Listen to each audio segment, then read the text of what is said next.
Salut! Marché parler un petit peu particulier, parce qu'en fait j'avais enregistré puis il y avait plein de défauts, c'est-à-dire que ça saturait parce que je parlais trop près du micro, c'était un peu désagréable par moment. Et puis également, j'étais pas assez concis, je m'embrouillais. Donc ouais, je voulais faire un petit marché parler ce soir parce que c'est la vidéo du jeudi, donc c'est libre, donc je fais ce que je veux, voilà, littéralement. D'ailleurs c'est ma chaîne, je fais ce que je veux tout le temps, en fait. Et oui, le marché parlé d'hier a déchaîné les passions alors qu'il était court et que j'ai essayé de le faire le plus neutre possible. Donc je vais faire celui-là un petit peu en guise de réponse. Et je triche parce que comme je l'enregistre vite fait, pour faire plus concis et mieux techniquement, je le fais assis en plus. Donc, donc. Par où commencer? Ouais, il y a des gens qui ont voulu tout de suite partir sur le sujet de est-ce que Mélenchon est digne de confiance? Alors, je parlais pas de ça. Est-ce qu'il est digne de confiance? Si ça intéresse vraiment des gens d'avoir quelques éléments, sachant que moi-même j'ai plein d'éléments, mais j'ai pas réussi à j'ai pas réussi à comment dire à faire un choix quelque part. Donc je pourrais vous donner les éléments dans une vidéo. Je sais pas comment si je peux le faire en marché parler ou en 3C ou je sais pas. Bon bref, si ça vous intéresse vraiment d'avoir des éléments sur Mélenchon, je vous les donnerai, mais dites-le en commentaire. Bref, il y a des gens qui m'ont dit aussi, ouais, alors même pas les couilles de faire une vidéo pour expliquer que Marine Le Pen n'est pas d'extrême droite. Oui, en effet, pas les couilles, parce que je pense qu'elle est d'extrême droite. Et c'est pas, comment dire, c'est pas de la lâcheté ou je ne sais quoi que les gens vont dire que je suis soumis au discours dominant, je sais pas quoi, politiquement correct. Non, c'est qu'historiquement, alors Marine Le Pen, je n'ai pas sondé le fond de son âme, évidemment, mais tiens, je vais prendre une petite photo pour le marché parler en même temps. Voilà, c'est très mal pris, mais ça sera la photo que vous verrez. Oh là là là, qu'est-ce que c'est moche. Bon, bah je la garde quand même. Bref, Marine Le Pen, historiquement, est héritée d'un parti d'extrême droite déjà. C'est l'ADN du parti. Il y a une grande partie de sa base militante qui est officiellement d'extrême droite. Donc, à partir de là, je veux dire, elle a repris un fonds de commerce d'extrême droite. Je sais pas. Oui, tu reprends un fonds de commerce d'un coiffeur. T'en fais rarement une épicerie, quoi. Donc pour moi, elle est dans la même tradition, même si elle essaye d'arrondir les angles pour, euh, pour accéder au pouvoir, hein, tout simplement, parce que effectivement, c'est plus compliqué d'accéder au pouvoir quand t'es d'extrême droite. Et qu'est-ce que l'extrême droite? Ce serait très difficile à définir. Il faut reconnaître déjà qu'il y a une porosité, il y a enfin oui, entre l'extrême gauche et l'extrême droite. Il y a des gens qui passent de l'un à l'autre. Comment on passe de l'un à l'autre? Ça, c'est plus compliqué. Et où est la limite? Définition. Bon, un des critères que les analystes, il me semble, retiennent, enfin surtout du côté de l'extrême gauche, c'est que l'extrême gauche ou ultra gauche ou gauche radicale, enfin peu importe comment vous l'appelez, est foncièrement anticapitaliste. Voilà, fait une vraie critique du capitalisme et qui se limite pas à la finance. Ça c'est important, c'est tout le mode de production capitaliste.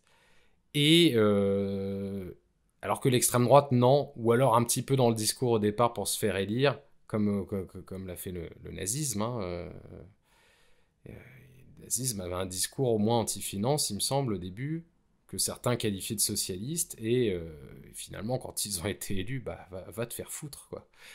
Mais bon, c'est la définition qui est souvent retenue. Mais alors, ces derniers temps, surtout, il y a des gens qui se situent et c'est ça que les gens, que certains analystes d'extrême gauche, on va dire, appellent le confusionnisme, c'est-à-dire que il y a un mélange de marqueurs, on va dire, alors fondamentaux ou pas, hein, ça dépend du point de vue, mais de marqueurs qui seraient plutôt de gauche, mais avec un discours d'extrême, mais là un discours d'extrême droite, ce que certains appelleraient confusionnisme, rouge-brun. Pour moi, la différence fondamentale entre une analyse d'extrême gauche et une analyse d'extrême droite, et on va me reprocher de faire une définition qui met l'extrême gauche sur un piédestal, qui lui donne un côté un petit peu soit scientifique, soit même vertueux, mais c'est que l'extrême gauche se concentre sur l'analyse des systèmes, de dire voilà, tel système fonctionne de telle façon, celui-là ne fonctionne comme ça et ne nous plaît pas, et l'extrême droite va personnifier plutôt le système qui est critique, et va avoir tendance à recourir à des boucs émissaires, à stigmatiser une partie à des gens en particulier ou toute une classe de population. Ça pourrait être les pauvres, les juifs, les musulmans, les homosexuels, enfin bref, ou alors même carrément quelque chose de plus vaste, tu vois, une catégorie professionnelle, les médias qui vont appeler les merdias, par exemple. Et c'est là où tu dérives entre l'extrême gauche et l'extrême droite, c'est-à-dire que quand... et je vais me faire tomber dessus par des gens qui se considèrent d'extrême gauche, mais remettez-vous en question, hein, si vous voulez pas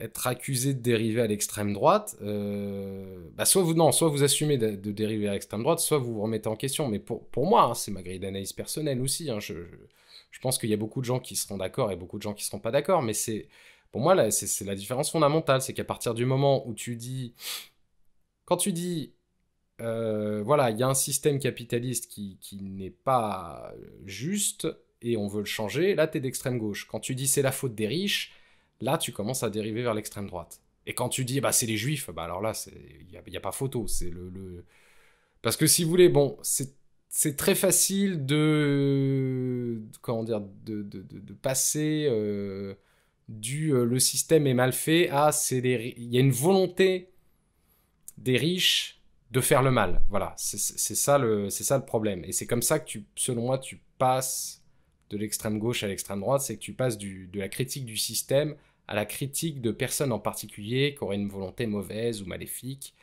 Et c'est comme ça que tu passes de l'extrême gauche à l'extrême droite. Après, peut-être il faut peser... Il y a des gens qui seraient plus d'avis y compris à l'extrême gauche, hein, qui diraient qu'il y a des marqueurs et puis que... Parce que c'est vrai que c'est un peu facile... Enfin, faut pondérer les marqueurs, on va dire. Parce que c'est vrai que c'est un peu facile de dire ah bah dès que tu stigmatises, dès que tu dérives un peu, ça y est, t'es à l'extrême droite pour s'en débarrasser. Et c'est là où voilà, ça demandera encore un débat. Je vais lancer des polémiques de ouf. C'est vrai que stratégiquement, l'extrême droite est plus au point que l'extrême gauche. Parce que si tu veux, l'extrême gauche, notamment les antifas et tout, ils vont avoir des marqueurs rédhibitoires et ils vont dire ah voilà, bah t'as dit ça. Et moi, je comprends, hein, par exemple, pourquoi certains pourraient penser que je suis d'extrême droite, parce que c'est vrai que quand tu fais de l'humour, tu as tendance à prendre des exemples, c'est vrai, à personnifier le débat. C'est plus facile de se moquer d'une connerie qu'un tel ou un tel a dit que de faire une analyse du système, en fait. Que de faire des blagues sur le système, en fait. Ça me paraît plus facile, enfin, c'est plus la tradition globale que les gens ont, qu'ils soient quel que soit leur bord politique, en fait. Mais c'est vrai qu'il faudrait que je me concentre plus sur faire des blagues, on va dire, systémiques, moins personnifiées, comme je le fais, hein, sur scène notamment. Sur scène, je reprends rarement des noms d'hommes politiques, etc. C'est vrai que dans mes vidéos, comme c'est sur l'actu, j'ai tendance à un petit peu personnifier le truc, et je devrais peut-être faire plus des trucs à la Franck Lepage, qui lui... Ah, alors là, il y a des antifas qui vont s'énerver parce qu'ils n'aiment pas Franck Lepage, mais en tout cas, j'ai pas l'impression qu'il stigmatise qui que ce soit, Franck Lepage. Il analyse plus des systèmes, des discours, etc. Bon, bref, ce qui n'est pas le cas de Soral, par exemple. Et si vous voulez, voilà, là où la confusion peut s'installer, c'est des mecs comme Soral qui font semblant d'avoir une analyse... Oh là là, je voulais faire un truc court et je m'attarde là. Qui font semblant d'avoir une analyse systémique, alors qu'ils analysent comme il dit, les réseaux d'influence, de pouvoir, je crois. Et ça n'est pas une analyse du système. C'est dire un tel est copain avec un tel, donc ça veut dire qu'ils pensent la même chose. Moi, c'est pas mon délire. Donc voilà, j'espère que j'ai bien créé la polémique en voulant éclaircir des trucs, encore une fois. Vous avez le droit de dire ce que vous en pensez. Ça va s'exciter dans les commentaires. Je vous dis à demain.